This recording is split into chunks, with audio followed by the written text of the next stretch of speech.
So hello students, welcome to the Sai Krishi Institute and यहाँ मैं लेने वाला हूँ physics class for neat and ICAR.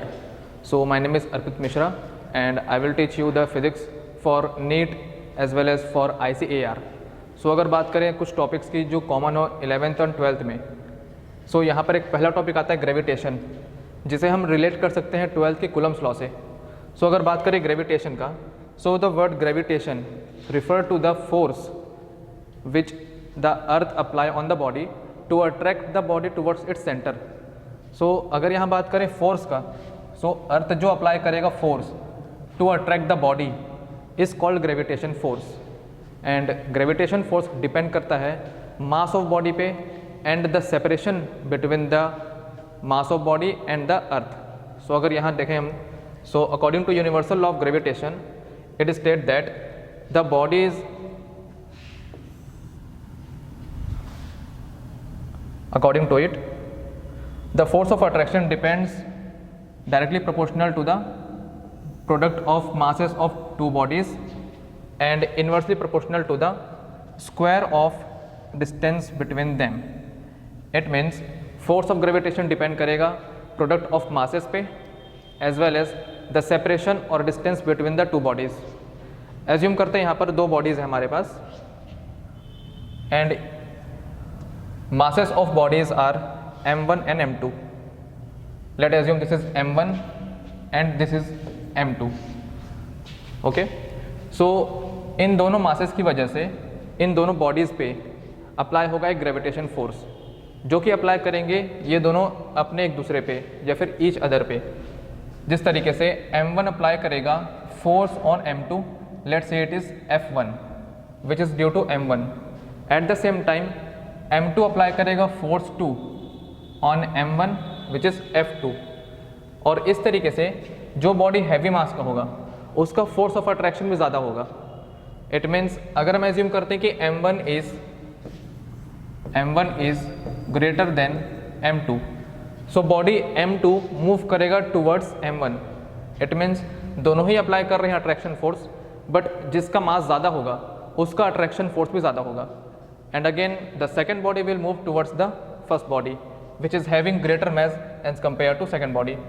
So according to the universal law of gravitation, force is directly proportional to product of masses of both bodies. It means F proportional to m1 into m2. And at the same time the force is inversely proportional to the square of distance between them. It means अगर हम square को या फिर distance को बढ़ाएंगे, इसकी वजह से फोर्स यहाँ पर डिक्रीज होगा. सो अगर मैं इस बॉडी को प्लेस कर दूँ far away from its initial position, then the value of force of attraction is decrease. Again let's say it is equation number 1 and it is equation number 2. So after combining both equation we get F proportional to m1 into m2 divided by r square. And in this way if we remove the proportionality sign, then it replaced by equal to with a constant capital G. So capital G is a constant and it is called gravitational constant. It is called gravitational constant. So F is equal to G m1 into m2 by r square. And in this the value of G is fixed, which is 6.67 into 10 to the power minus 11. So ये होगा gravitational constant का value at the surface of earth. So अगर मुझे find करना है इसका gravitational constant, it means G.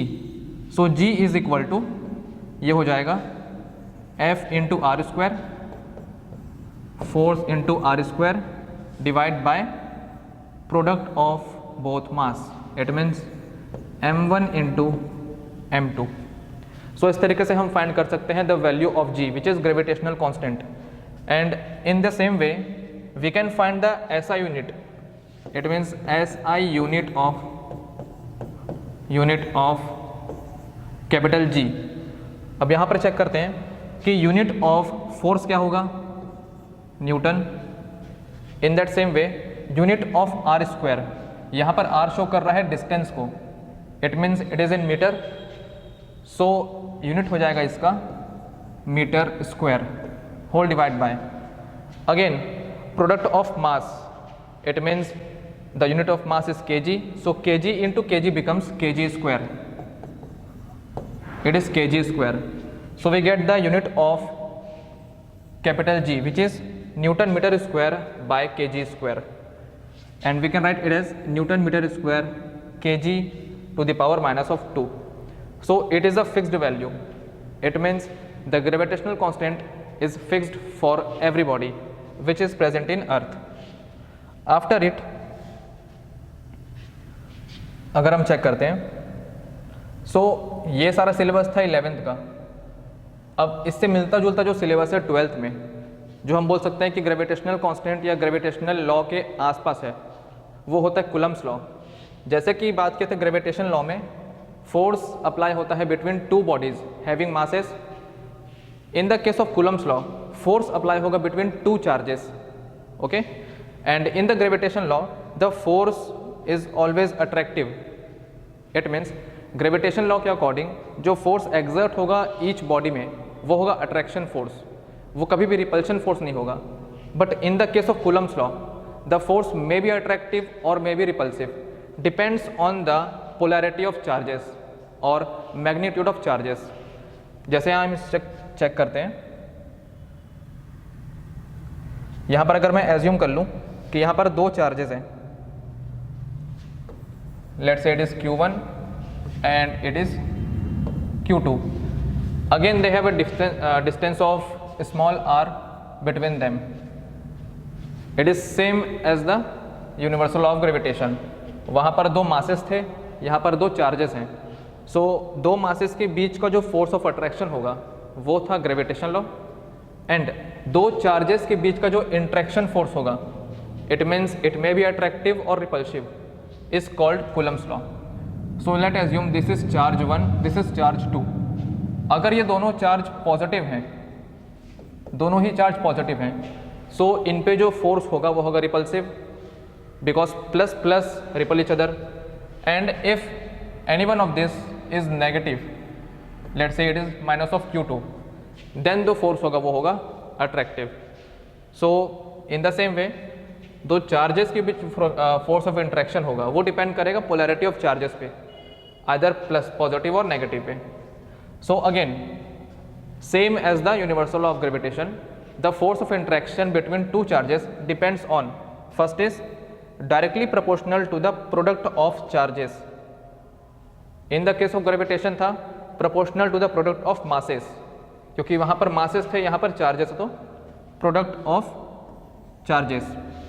And second जो line था इन the case of universal of gravitation, उसमें यह था कि जो फोर्स होगा वो इन्वर्सली प्रोपोर्शनल होगा square of distance between them, और वह हमें यहाँ पर सेम दिख रहा है कि इस केस में भी जो फोर्स ऑफ इंट्रैक्शन होगा वो डिपेंड करेगा square of distance between them.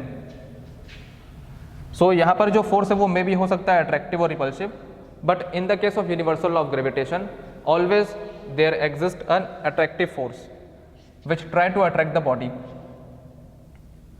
इसके बाद यहाँ पर चेक करते हैं, अगेन एज्यूम करते हैं यहाँ पर दो चार्जेस हैं, first is plus Q1 and second is plus Q2। अगर दोनों पॉजिटिव हैं, इट मीन्स दो फोर्स होगा वो होगा repulsive, it mean both charges try to repel each other.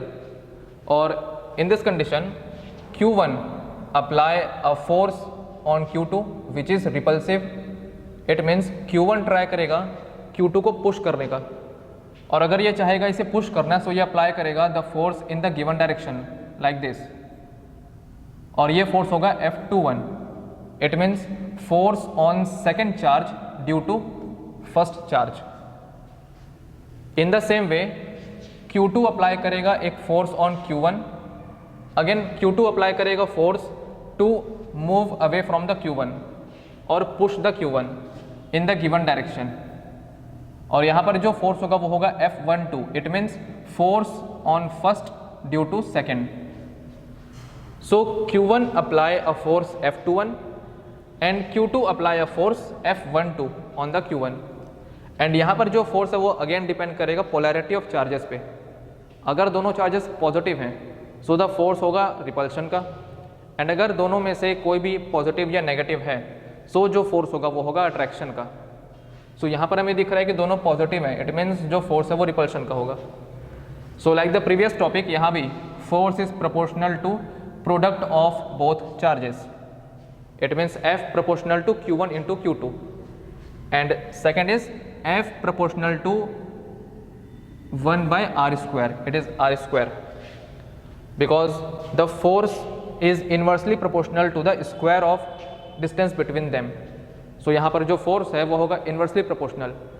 Inversely proportional का मतलब ये होता है कि अगर हम डिस्टेंस को बढ़ाएंगे सो इससे फोर्स का वैल्यू डिक्रीज करेगा, बट अगर हम यहाँ पर चार्ज के वैल्यू को बढ़ाते हैं सो इससे फोर्स का वैल्यू इंक्रीज ही करेगा।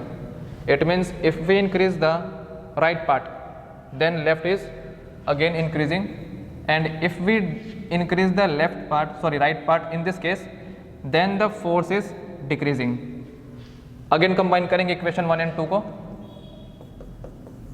After combining it will become F is proportional to Q1 Q2 by R square, and after it again हमें यहाँ से प्रोपोर्शनैलिटी साइन को रिमूव करना है। तो जब ये रिमूव होगा, रिमूव होने के बाद इसमें आएगा इक्वल टू, और इक्वल टू के साथ आएगा एक कांस्टेंट k। ऐसा ही कुछ आया था हमारे पास यूनिवर्सल लॉ ऑफ ग्रेविटेशन में, वहाँ पर था जो कांस्टेंट वो था कैपिटल G, यहाँ पर आएगा constant capital K।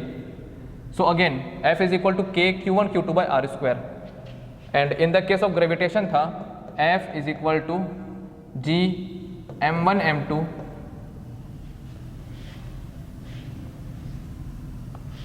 M1 M2 by R square।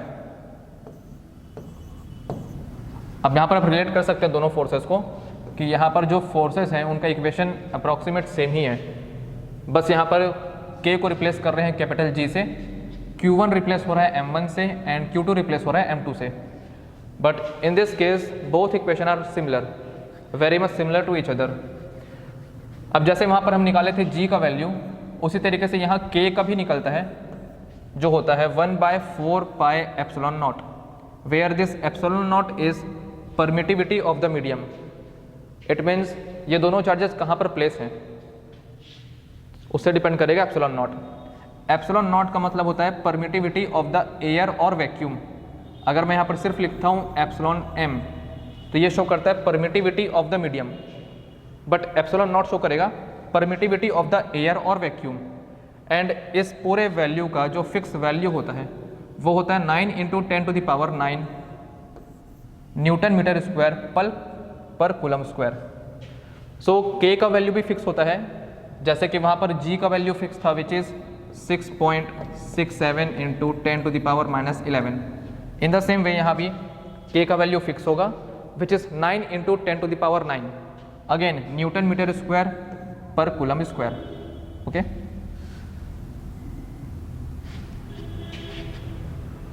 सो यहाँ पर अप्लाई कर देंगे K के वैल्यू को। सो फोर्स का वैल्यू आ जाएगा 1/4 pi epsilon naught into Q1 Q2 by R square। Okay, where this epsilon naught is permittivity of air or vacuum। So after this again the same topic but in vector form। Vector form में difference ये होता है सिर्फ कि हमें direction mention करना होता है। आपको दिख रहा होगा बाकी सारा चीज़ एज इट इज सेम आएगा यहाँ पर, बस जो डिफरेंट है वो है डायरेक्शन कि फोर्स कहाँ से कहाँ अप्लाई हो रहा है। जैसे अगर मैं ये बोलता हूँ कि मुझे निकालना है फोर्स Q1 से Q2 तरफ, तो मैं यूज़ करूँगा R1 - R2। इट मीन्स हम ये निकाल रहे हैं कि Q1 की वजह से Q2 पे कितना फोर्स लग रहा है। ओके, अगर बात करेंगे इसका अपोजिट तो वहाँ पर आएगा R2 - R1 in the same वे, बस यहाँ पर मेंशन कर रहे डायरेक्शन को। So again we know that F is equal to, formula क्या था, F is equal to K Q1 Q2 by R square, ये था फॉर्मूला। अगर फॉर्म करेंगे वेक्टर फॉर्म में तो हमें डायरेक्शन शो करना पड़ेगा, तो ये तो एज इट इज़ फॉर्मूला आपको दिख रहा होगा यहाँ पर विच रिपीट हो रहा है K Q1 Q2 by R square, ये होता है मॉड ऑफ R स्क्वायर। अब मुझे शो करना डायरेक्शन कि मेरा जो फोर्स है वो कहाँ से कहाँ लग रहा है, तो यहाँ पर फोर्स लग रहा है बॉडी 1 से बॉडी 2 की तरफ, तो डायरेक्शन क्या आएगा R1 - R2। अगर यही फोर्स होता बॉडी 2 से बॉडी 1 की तरफ तो यहाँ पर आता R2 minus R1। It means मुझे सिर्फ ये वैल्यू चेक करनी है to know the direction of force applied, कि हम किस बॉडी का फोर्स किस पे अप्लाई कर रहे हैं। In this case F12 is equal to this into R1 minus R2 cap. This is cap, इसे कहते हैं हम कैप। अब यहाँ पर एक बार चेक कीजिएगा कि ए कैप, अगर मैं लिखता हूँ किसी भी चीज़ का ए कैप का मतलब होता है ए vector by mod of A. It means it is called unit vector represented as A cap. So किसी भी ए कैप का या फिर बी कैप या सी कैप, इट मीन्स अगर मैं यहाँ पर यूज़ कर रहा हूँ unit vector, so unit vector का मतलब होता है ए vector divide by mod of that vector. In the same way यहाँ पर लिखा है R1 माइनस R2 कैप, सो क्या आएगा R1 minus R2 vector divide bye R1 minus R2 का मॉड। इन द सेम वे अब यहाँ पर चेक करना है इसे, ये था स्क्वायर। अगेन R का मतलब क्या है, डिस्टेंस। हमें एज्यूम करना है distance from Q1 to Q2, so in this case we use R1 minus R2। क्या आएगा यहाँ पर R1 माइनस R2 का square, again in bracket R1 vector minus R2 vector divide by mod of R1 minus R2। And after this F12 is equal to, ये दो मिल जाएंगे, it will become power of 2 and 1 means power of 3, and यहाँ पर आएगा R1 minus R2 का vector. Okay, सो ये निकला F12 के लिए, क्योंकि यहाँ पर R1 माइनस R2 आ रहा है। अगर मुझे निकालना होता है F21 का, सो ये मैं चेंज करता सिर्फ कि R2 माइनस R1 करता इसे लाइक दिस। अगर मुझे निकालना होता है F21 तो ये फ्लिप हो जाता R2 माइनस R1, और यहाँ भी होगा क्यूब। सो F12 का निकल रहा है K into Q1 into Q2 by R1 minus R2 whole cube into R1 vector minus R2 vector. In the same way F21 is equal to K Q1 Q2 by R2 minus R1 का whole cube into R2 minus R1 vector. Again यहाँ पर जो हम R2 minus R1 या फिर R1 minus R2 लिख रहे हैं, इसका सिर्फ पर्पस ये है कि ये शो करेगा डायरेक्शन को, कि फोर्स कहाँ से कहाँ लग रहा है। R1 माइनस R2 मतलब फोर्स कहाँ लग रहा होगा, ये होगा फोर्स, मतलब force on first due to second. अगर मैं लिख रहा हूँ यहाँ पर R2 माइनस R1, ये फोर्स होगा, it means force on second due to first. So इस तरीके से शो कर सकते हैं हम किसी भी वेक्टर क्वांटिटी को, और यहाँ पर ये टॉपिक खत्म होता है। सो हमने ऐसा टॉपिक उठाया था जो कॉमन निकले दोनों केस में, 11th और 12th में। जैसे कि 11th में था ग्रेविटेशन एंड 12th में था कूलम्स लॉ। सो यहाँ पर हम इस तरीके से डील कर सकते हैं इन दोनों टॉपिक को, और हमारे बैचेस शुरू हो चुके हैं। सो जिन्हें भी ज्वाइन करना है फॉर नीट एंड ICAR, वो अभी ही ज्वाइन कर सकता है। So best of luck and good luck to all.